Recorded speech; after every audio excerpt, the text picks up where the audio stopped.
ఇది కేవలం సమాచారంగా మాత్రమే భావించండి. వైద్య నిపుణులను సంప్రదించండి. నమస్తే అండి, నేను మీ డర్మటాలజిస్ట్ డాక్టర్ సింధూరా మండవ.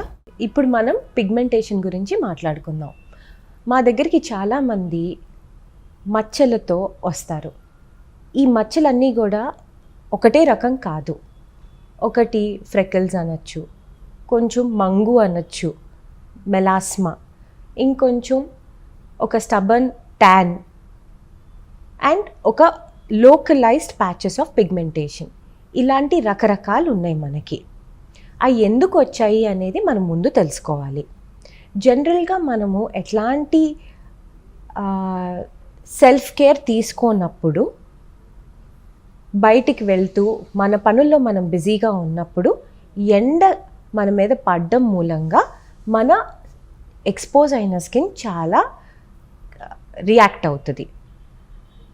యూజువల్గా ఎండ మనకు తగిలినప్పుడు కందిపోద్ది, ఎరుపుగా అవుతుంది, ఆ తర్వాత బ్రౌన్ అయ్యి నల్లబడుతుంది. ఈ లోపల మనకి దురద వచ్చి మనం దాన్ని గోక్కుని పెద్దది చేసుకున్నప్పుడు ఇన్ఫెక్ట్ కూడా అవుతుంది.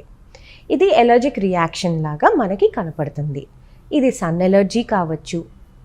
ఈ సన్ ఎలర్జీ మైల్డ్గా ఉంటే ట్యాన్ రూపంలో పోతుంది, కానీ ఎక్కువగా ఉంటే మచ్చల రూపం, అది తెల్లుపైన అవ్వచ్చు, నలుపైన అవ్వచ్చు, ఆ రూపంలో మనతోటి కొంచెం ఎక్కువ రోజులు ఉండే ఛాన్సెస్ ఉంటుంది. అది మనకి ఇబ్బంది, మనం ఎప్పుడు మొహం అద్దంలో చూసుకున్నప్పుడు ఇబ్బంది కలిగిస్తూ ఉంటుంది.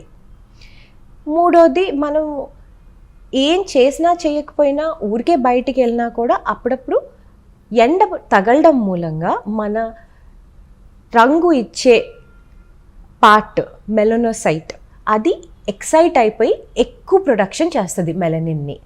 దాని మూలంగా నలుపంతా ఒక్కొక్క చోట ఆగిపోతూ ఉంటుంది, చిన్న చిన్న చుక్కల్లాగా.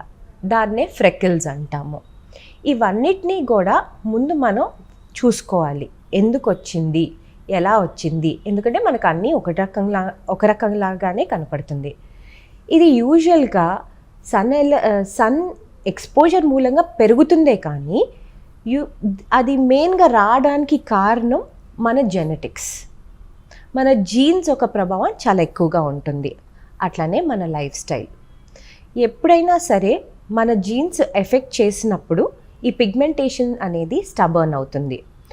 అలానే కాకుండా మన బాడీలో ఒబేసిటీ కానీ, మనం డయాబెటీస్ వచ్చే ముందు ప్రీ డయాబెటిక్ స్టేట్లో కానీ ఈ పిగ్మెంటేషన్ అనేది మన మెడ మీద, మన మొహం మీద మచ్చల కింద చాలా స్టబర్న్గా ఉండిపోతుంది.